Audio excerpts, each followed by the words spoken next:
Yeah, all these two.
How are you?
Okay.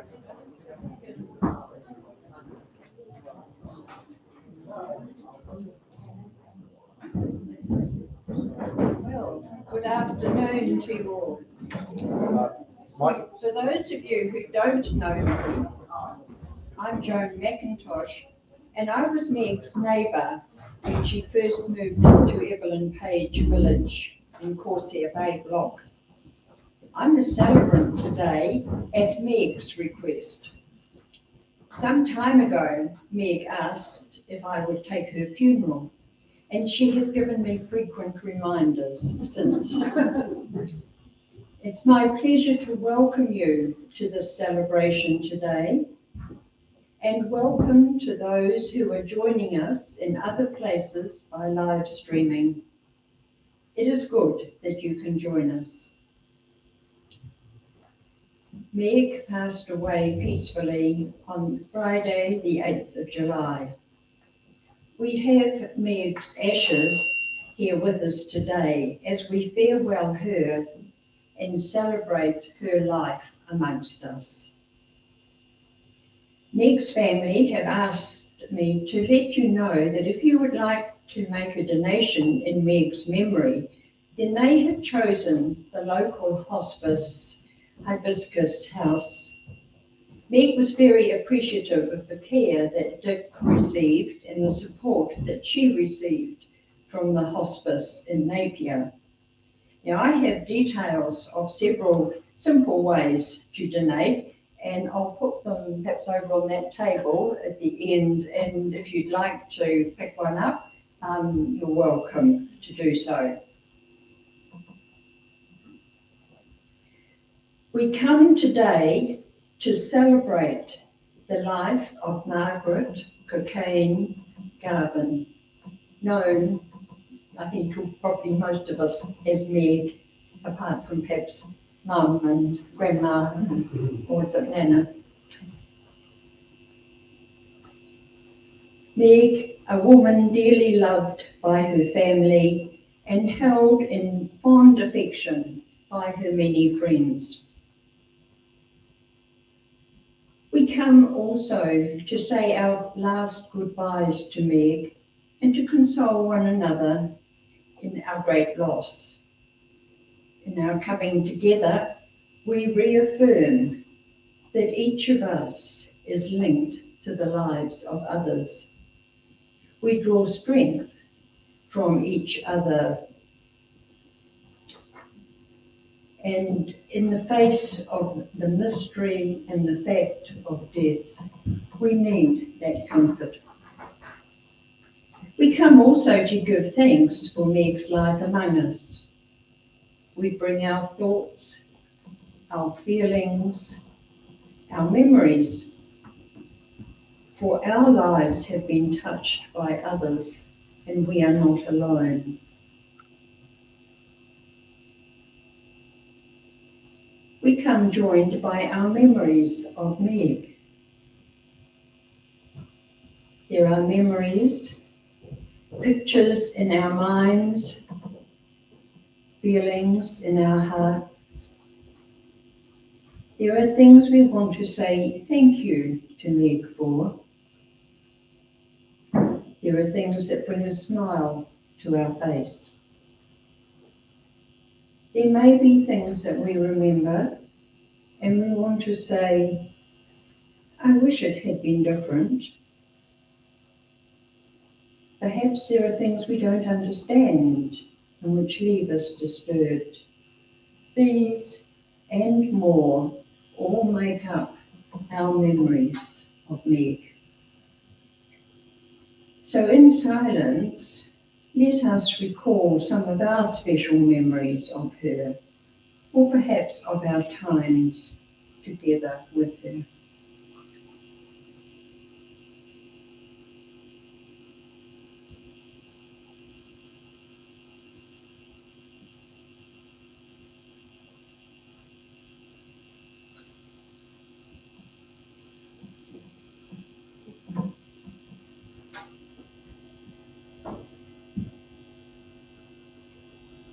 We now come to the time for eulogy and tributes.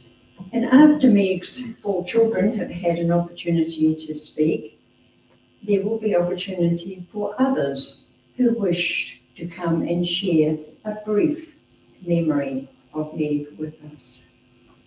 So I'll invite Willie to come first to share a brief synopsis of Meg's life and the key events in it.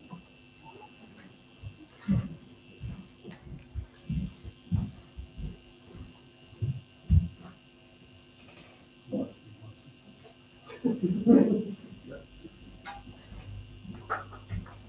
just asked Helen to be my assistant. It was a bit of a shock to her. You can stay sitting. It's all right.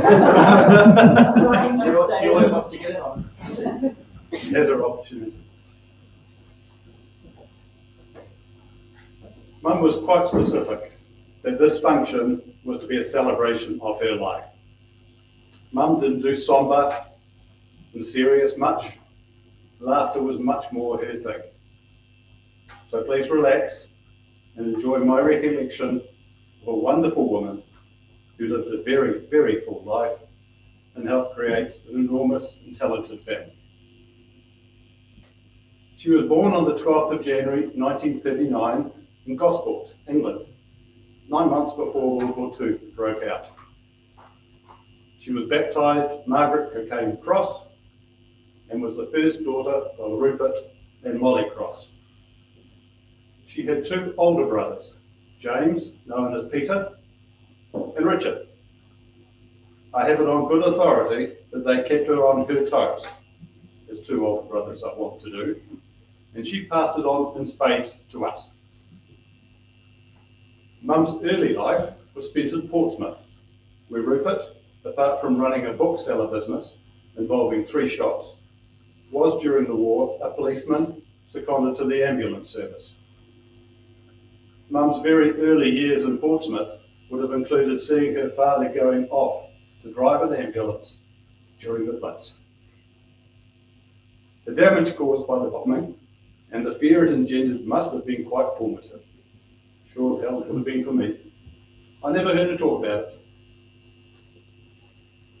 When Rupert finished with the book selling business, and Mum was about 12, the family moved to Lyme Regis. Molly ran a B&B business, and Rupert was country manager for an air conditioning company. About then, Mum decided that she hated Margaret as a name and wanted to be known as Meg. She had a conventional English upbringing. From today's perspective, it seems to me to have been focused very much on preparing young ladies for the task of firstly attracting a suitable young man, and then secondly producing the next generation. Quite simple. Critical components of the time for a young lady then were a Christian faith, a modest education, housewifery skills, charm, and attractiveness. Mum developed them all and did them very well. I have here my assistant.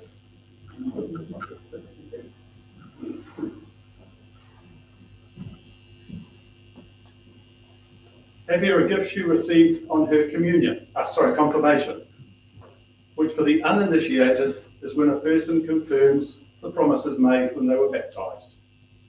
It is a book of commentary that has inscribed in it, "To my darling daughter, with love from Daddy, March 31st, 1954.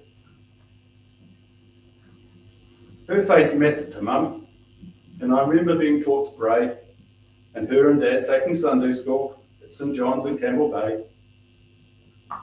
Her involvement later with the church at Ahuriri, just along the road from her house, was important to her, and a sense of belonging she got from it was obvious.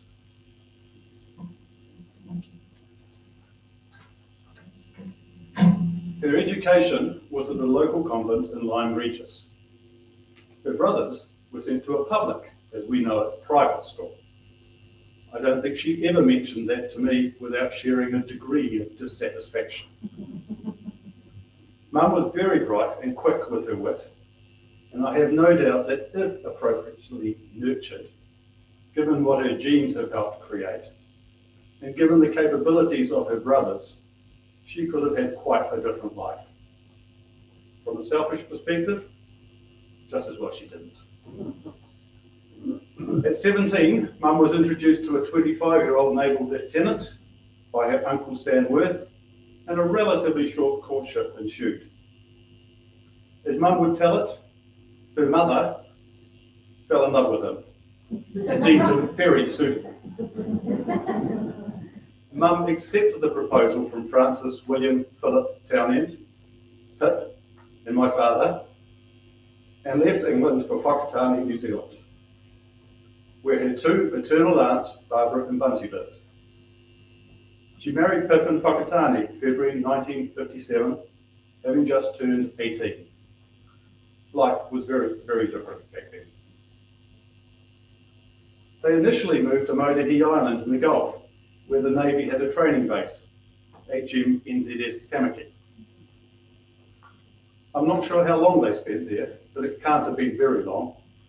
And the only memory Mum shared with me was the daily joy of going to get cream from the dairy farmer on the island. She loved cream. And in recent years, the jam and cream donuts I bought to her were always welcomed, though often with the, "Oh, that's far too big." It didn't stop her eating it though.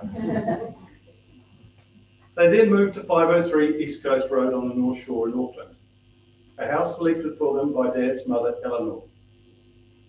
The house was just up the road from her and suited Dad's naval career with the Royal New Zealand Navy after he had transferred over from the Royal Navy. While eventually her aunts moved to Auckland, in those early years she had no direct family in Auckland, and Dad was at times travelling overseas. She must have got quite close to Eleanor.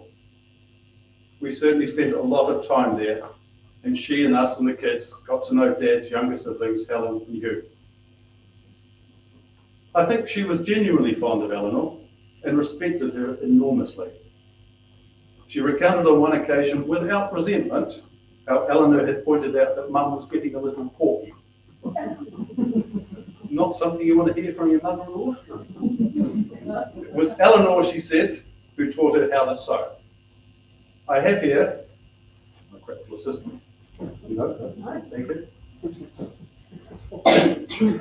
What she said was her favourite picture in her last few days. It's of a little boy walking back from the beach, admiring the bay, swinging his teddy. I won't do a back shot. It would be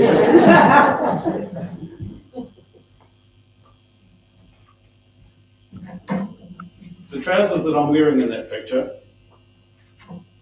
were her first sewing effort, and the woolen jumper was knitted by her as well. A little later she became interested in spinning, and we collected lichen and plants for her to dye the wool.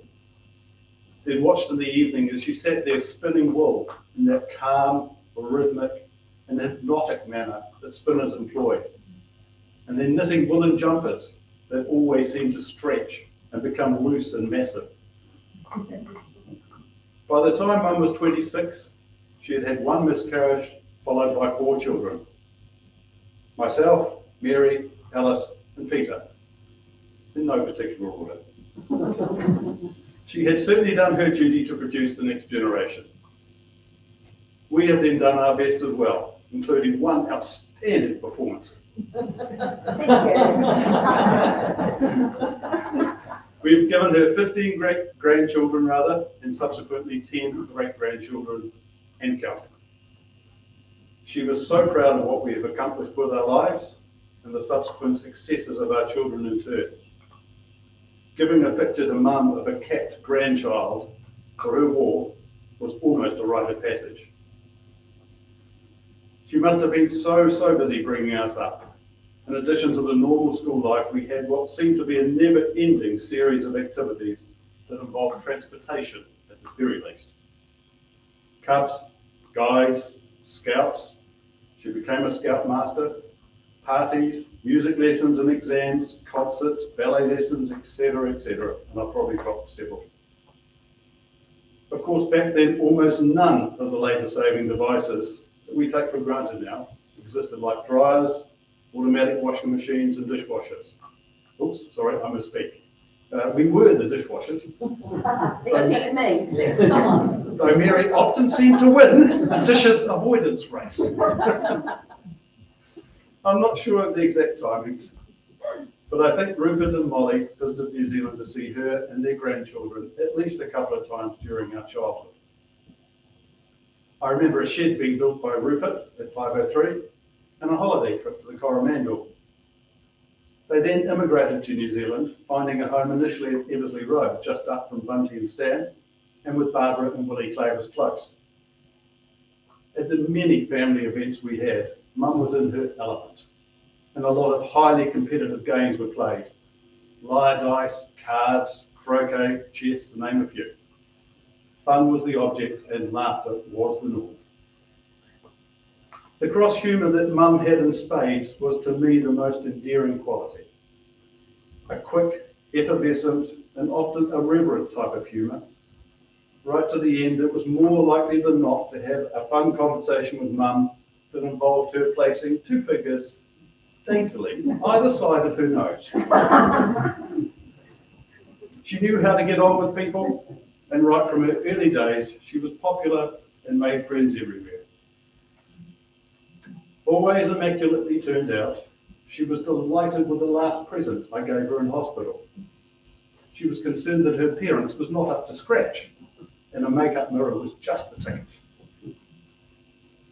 When Dad left the Navy, she actively supported him in his roles as GM of Hemingway's, running Dale Carnegie and then the Leadership Institute of New Zealand. At some point in the mid-70s, she decided that she needed to move on, and she left Dad, eventually divorcing him.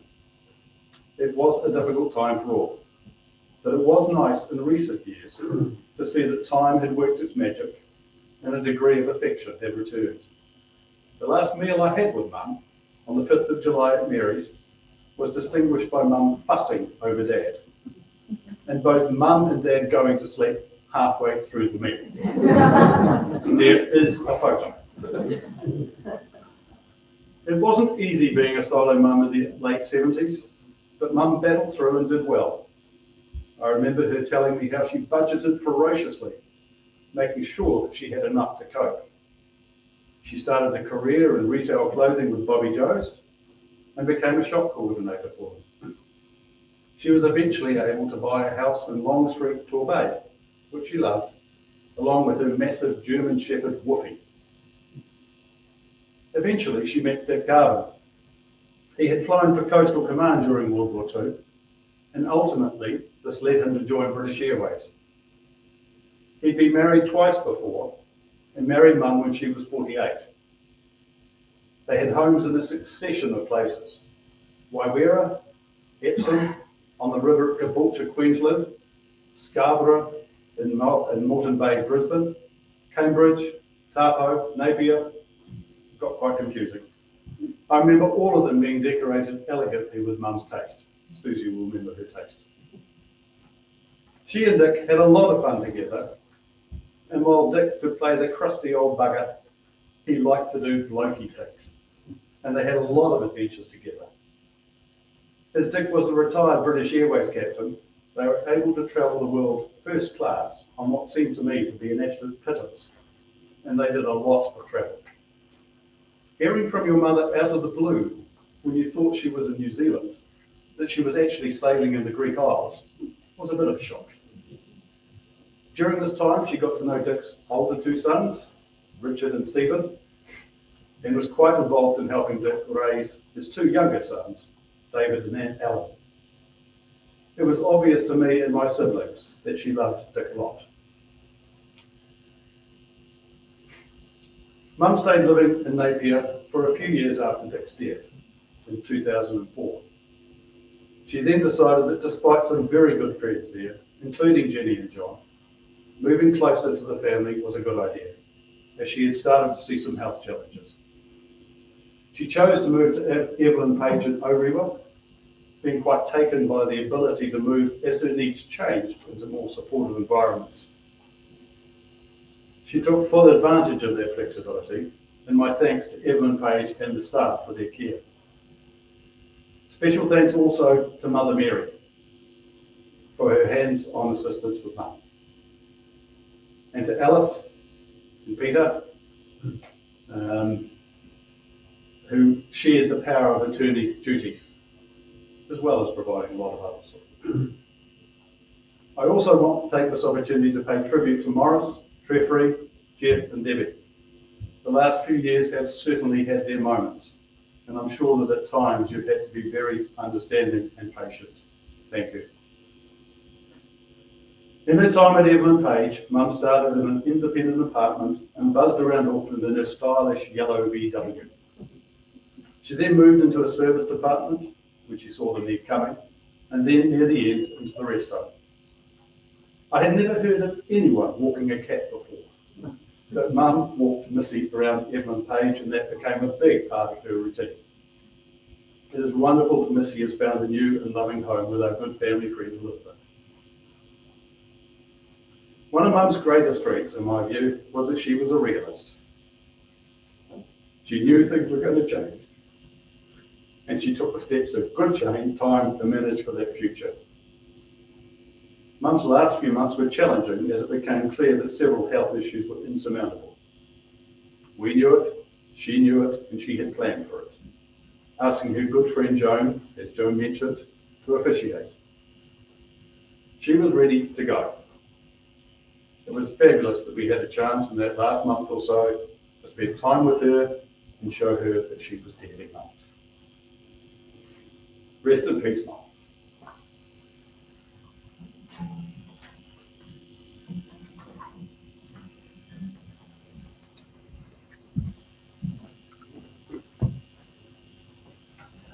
Thank you, Willie.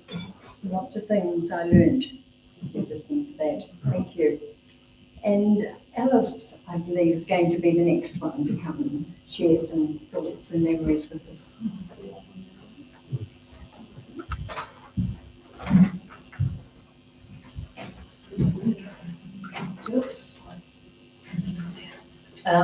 As you may know, I'm the only sibling who doesn't live in Auckland, so I would ring Mother regularly and would always start with, "Hello, Mother," and she would reply, "Hello, darling." So, hello, Mother. What to say next? Where do you begin and end on Mother's life? It's all memories now, so I will share a few of mine.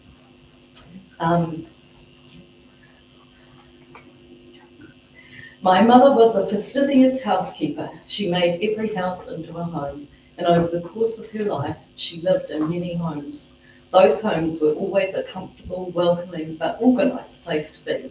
Nothing was ever out of place, and if a book or ornament was placed on the wrong angle, it was immediately moved to its correct place. The smell of the house after cleaning, ammonia and bleach. I remember as a child, my first love affair with bleach turning into a disaster. My off-white socks needed to be white, so I got hold of Mother's bottle of bleach and poured half of it into the bathroom basin. Put my socks in with eager anticipation, only to discover they turned pink. I learned that bleach must be diluted, and the bleach affair has lasted, as my family all knows.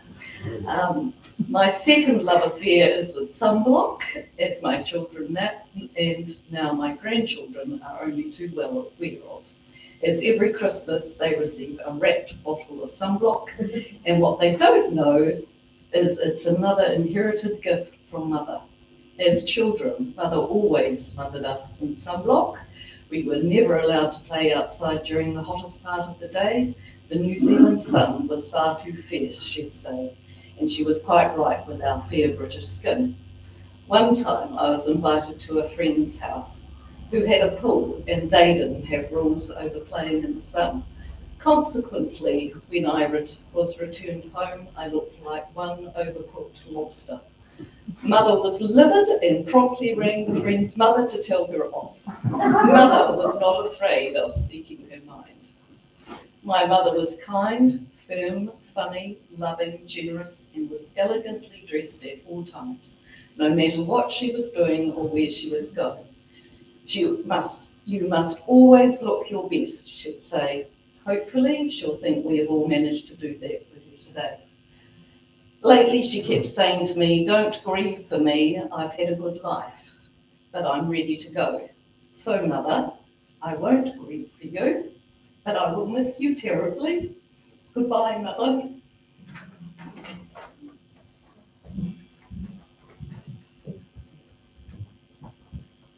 I think it's Peter's turn now. You can arrange that to the right height. You turn it off. I turn it off, Morris. Is it rumbling on the spot? Oh. Hi, I thought I'd just tell a quick story, which I'm not quite sure where it came from, but it's a bit of a blubber. Oh, thank you. Very kind, Morris. Not big enough. Oh, you're on the line. Morris is mine. Okay, I just thought I'd tell a story about Mum standing in line at the post office. And she's standing in big long lines, we're waiting for ages. And this guy walks down beside her and pushes her in front of her. She goes, excuse me, go to the back of the line. And this guy turns around and says, no, I will not. I'm a returned war veteran. I can go in front.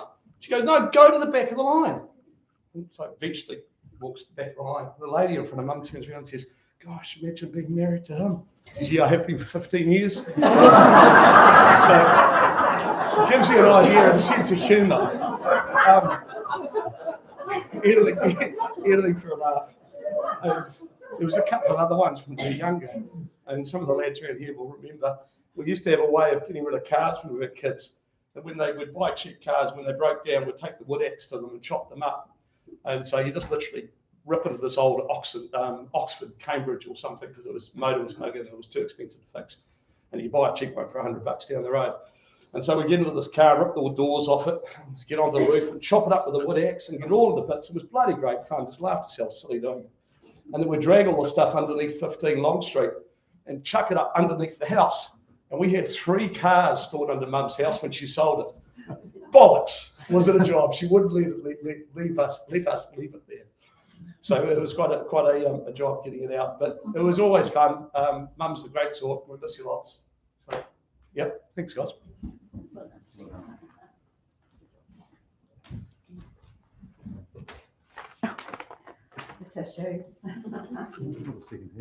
Hi everyone, thanks so much for coming.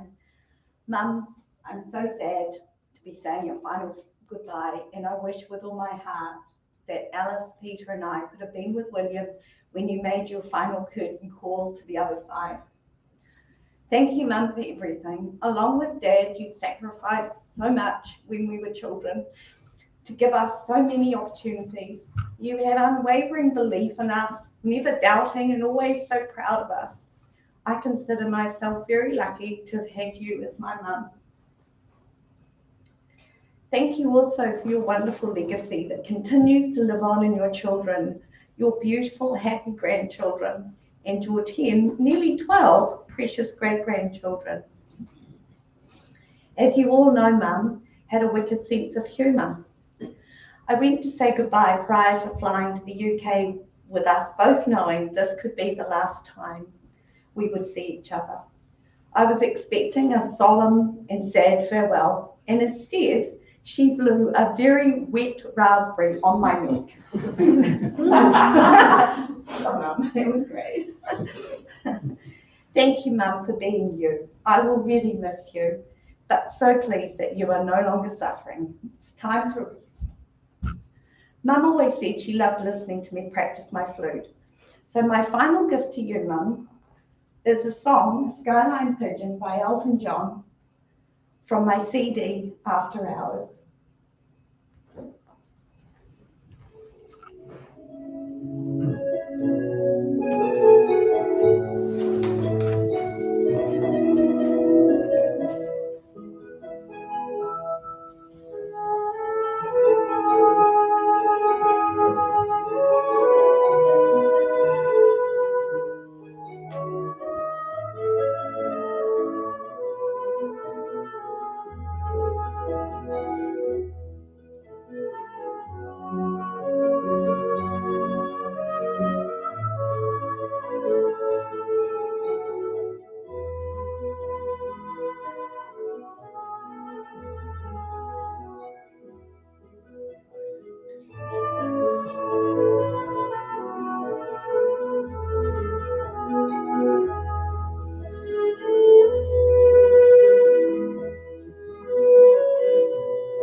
sitting back here, I miss these.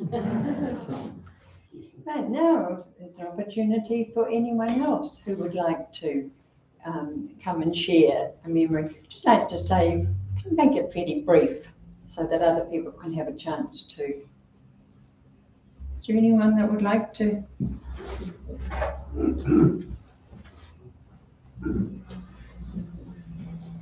Hi, I'm Jill and I'm the village manager of Hebel Page. Have the privilege of knowing Pip as well. So Meg was kind of the perfect resident in how a retirement village should work. So she moved in an independent resident and, as Willie said, moved through the service department and then ended up in our rest home. But she was a wonderful resident, and when she was in the service department we had a lot more to do with her because she was very close. But I want to share a story with you that kept us amused for the rest of the day that it happened. And we will remember her for many things, but also this is kind of typical of Meg as well. So whilst she was in North Shore Hospital, she rang our receptionist, and our receptionist wasn't aware that she was actually in North Shore Hospital and thought she was still down in our rest home. And Meg rang through asking for a cup of tea, because she'd been waiting for her cup of tea. So Diane put her through to rest home, and I said, Diane, you do realise she's in North Shore Hospital? And she said, oh no. So we still don't know if she got her cup of tea. But that is just so typical of Meg, isn't it? Yeah. Yeah, she wanted a cup of tea. She knew what to do. So I do hope she got a cup of tea. She will be dearly missed, but not only will Meg be dearly missed, the family will be missed too as part of the Evelyn Page family. Thanks.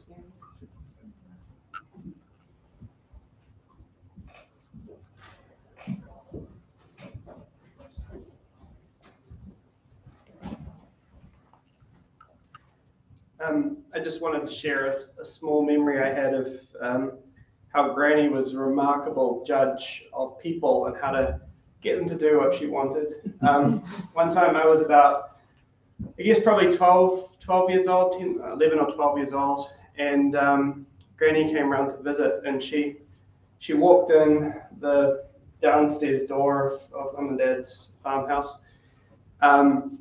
wandered around looking at the various children's bedrooms, and then declared, Charlotte, your room is looking very tidy and lovely, my dear, and gave her $1. What day she got me up? I don't actually. I haven't re-examined this memory for a while. That is surprising. And so, of course, I immediately ran to my bedroom and started cleaning it. I spent, I don't know, half an hour, a long time. And I think James did as well. He was a bit younger. And I can remember walking upstairs to sort of naively collect my payment. And as I was walking up, I heard her talking to Mum and saying, I gave Charlotte $1. I rather hope it would rub off on the rest of them. And I knew I'd been played. Well done, Granny.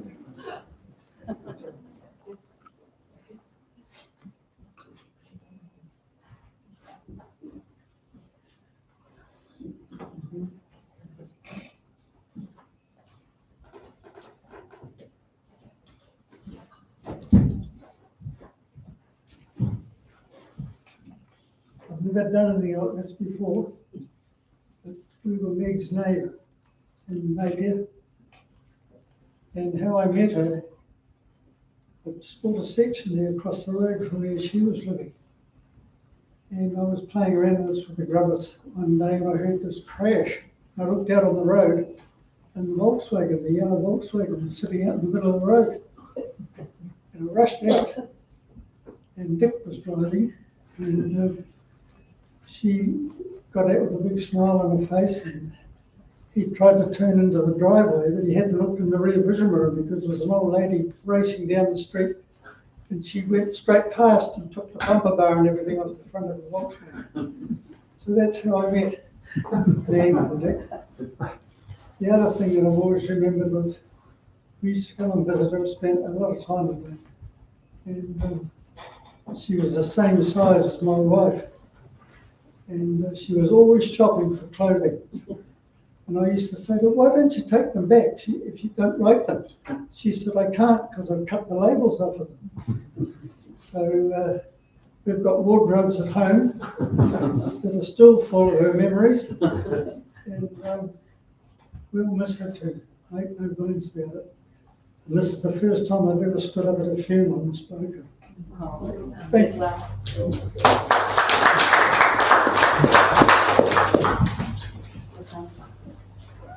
We'll miss it.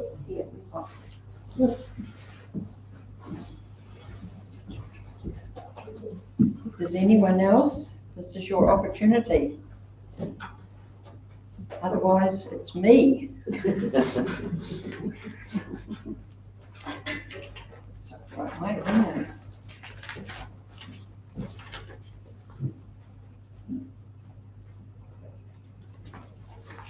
Well, I first met Meg when she moved in to the apartment next to mine in Corsair Bay block.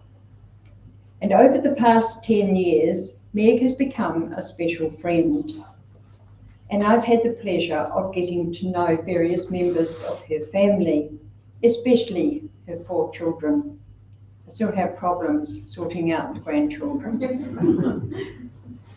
Over time, Meg has told me various information of her past, and I've particularly enjoyed hearing what Willie and other speakers have had to say today. Meg, with her outgoing personality, soon got to know folk in our block, and also a number of people in other areas of the village. For those who didn't visit Meg when she was living in Corsair Bay, her apartment was on the ground floor beside the main footpath leading into the block. When the weather was nice, Meg enjoyed sitting out on her patio, and she greeted many who passed by. And those who stopped to talk were frequently invited to come and join her to have a chat, or to visit again on another day, except perhaps those who were walking a dog. It seemed to me that the number of Corsair Bay block folk who continued to visit after Meg moved to a serviced apartment was an indication of how much we enjoyed her company. Soon after Meg had settled in, I remember her asking me where the Anglican churches were and when the Sunday services were. And I recall her going to church at Waiwera. She liked the little old church, and she enjoyed the service, and starting at 11 o'clock in the morning was quite doable for her. But the pews, they were so hard, and they left her back hurting for ages. Meg also tried coming to the chapel services in the village and always seemed to enjoy them, and chatting over morning tea afterwards. But often the effort to be ready and up in the village centre before 9:30 was just too hard. I'd often be reassuring Meg that it was okay not to go. When I look back, I realised that while Meg wasn't one for talking much about her faith, it was often expressed in her daily living. And I'm reminded of that well-known passage in the Bible in 1 Corinthians chapter 13 about love. Being patient and kind, encouraging and accepting of others, including those that we find hard to love. Now, Meg's daily life included a lot of love, especially for her family. Your visits and your phone calls were so important to her. And she was concerned if you were unwell or going through a difficult patch. And then there was her beautiful black cat, Missy. I'm sure there was mutual love there. I used to see the way Missy would look at Meg when she came inside hungry. And that was very different to when I fed Missy when Meg was in hospital. I got the, oh, it's you again, look. And she would sit at a distance trying to ignore me while I was getting the food ready. Then there was Meg's concern for her friends and other residents in our block. Maybe someone she had seen going off in an ambulance. Had I heard how they were? And as that passage in 1 Corinthians says, love in action is more important than religious practices unaccompanied by love. Now, in the first lockdown in 2020, Meg and I became a bubble. Remember bubbles? We hadn't actually planned it in that way, but it became pretty evident to me on the first couple of days when Meg was frequently phoning, asking me to come and help, or appearing at my door with her phone in her hand, asking me to find the message that she had lost, or something like that. This also meant, of course, being in a bubble with Meg, that I was able to visit in her apartment most days, perhaps for morning tea. And I expect many of us have experienced Meg's hospitality. As soon as I arrived, she would greet me with, "Come and sit down while I make you a cup of tea," as she struggled to get up out of her chair. Sometimes, with reluctance, she would let me make the tea, probably on a day when her back was particularly sore. I especially enjoyed our frequent chats and certainly missed them on later lockdowns when I was in a bubble on my own. In more recent years, Meg would ask me to drive her to appointments or the like. On a good day, she was fun to go out with and lots of laughs. She often wanted to be driven back through the countryside on the look for black sheep, looking for wool for spinning. I used to wonder what might have happened if we saw any. Would we have to stop for her to ask for a particular sheep she liked the look of to be shorn or clipped? We never saw any, so I'll never know. I did admire the beautiful fine baby shawls and the warm jerseys and cardigans that Meg knitted using the wool that she had spun. And I guess that some of you have been recipients of those garments. And I was sad to see her struggle over later years, over patterns she used to be able to follow quite easily. There's so many memories or comments that I could share.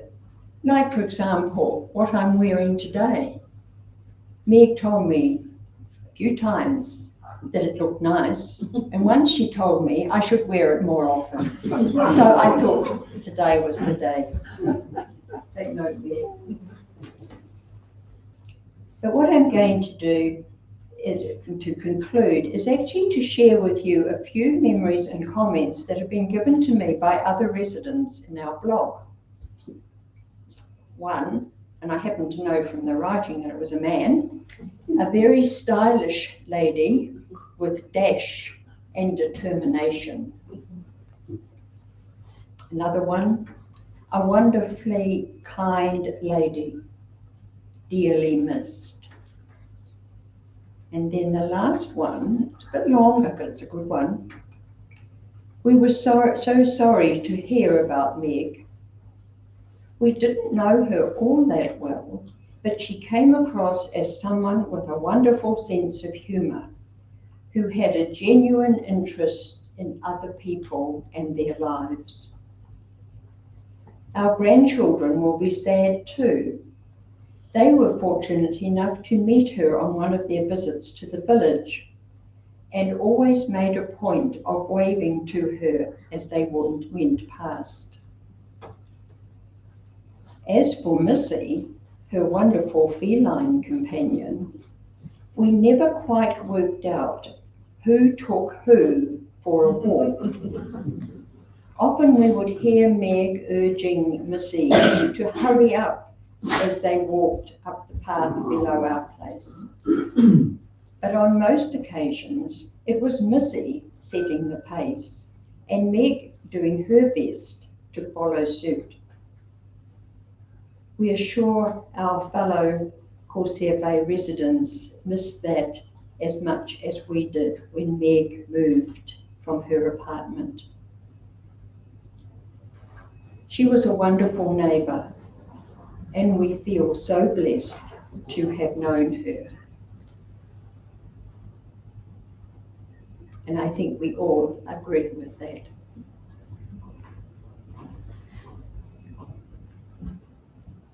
We have a brief prayer now, giving thanks for Meg's life. It concludes with the Lord's Prayer, and there are various versions of that prayer. And I invite those of you who wish to do so to join in with whatever words you know. So let us pray. Loving God, we give thanks to you for the life we have shared with Meg. In our memories and our living, we carry her stories, which are now our stories. We thank you for the laughter shared over the years, the nurture shared and received, the many things that we have learned from Meg, and the happy times we have shared. As we say farewell to Meg, let us find support in one another and comfort in the familiar words of the Lord's Prayer as we pray together. Our Father who art in heaven, hallowed be thy name. Thy kingdom come, thy will be done, on earth as it is in heaven. Give us this day our daily bread, and forgive us our trespasses, as we forgive those who trespass against us. And lead us not into temptation, but deliver us from evil. For thine is the kingdom, the power and the glory, forever and ever. Amen.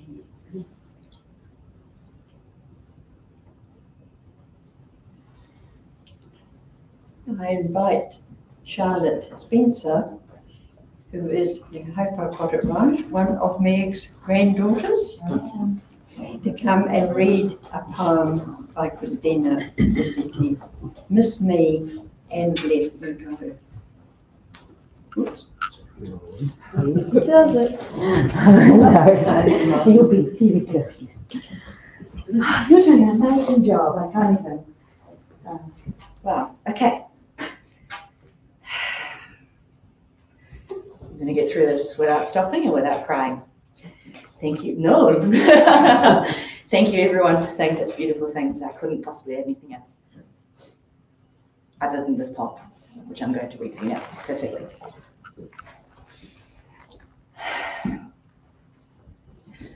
When I come to the end of the road and the sun has set for me, I want no rights in the gloom-filled room. Why cry for a soul set free? Miss me a little, but not too long, and not with your head bowed low. Remember the love we once shared. Miss me, but let me go. For this is a journey we all must take, and each of us alone. It's all part of the Master's plan, a step on the road to home. When you are lonely and sick of heart, go to the friends we know, and bury your sorrows in doing good deeds. Miss me, but let me go.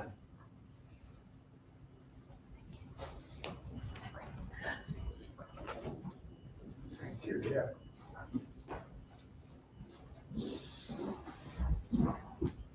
I told you when I wasn't hugging people, but.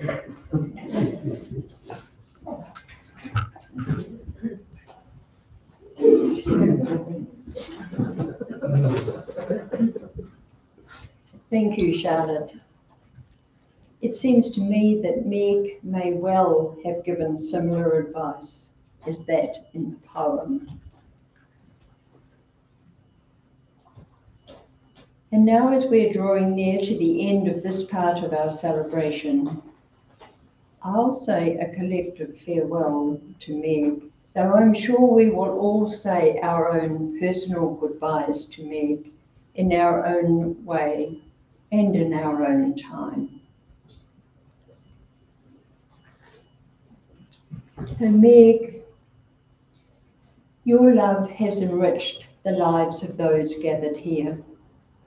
We are grateful beyond words for the ways you have touched our lives, for the love you have shared, the nurture you have given. We will not forget. Go from this world in peace.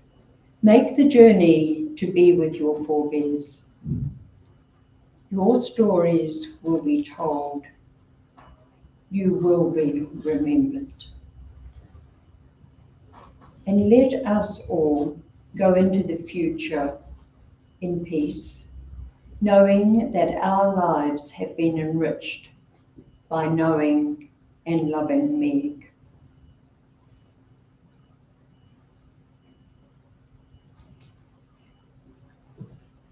Well, that's the end of my part, and Peter's now going to come and tell us what happens next. Right,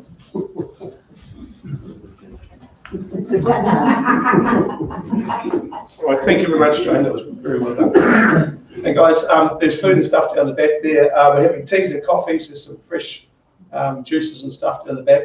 Afterwards, we're going to head back to our place if anybody wants to come back, and we'll stay for drinks. There's some whiskies we brought back from the Cook Islands, which are rather strange. So you might want to try and help me empty one or two of those. And then there's 7 kilos of roast beef and a fish curry going on. So you can stay for as long as you want and just chill out. If you don't know where we live, we're at 15 Okura River Road. Ask anybody else around if you're not sure where it is, and they'll tell you where to find it. That'd be cool. But thanks so much for coming, and see you later, Mum.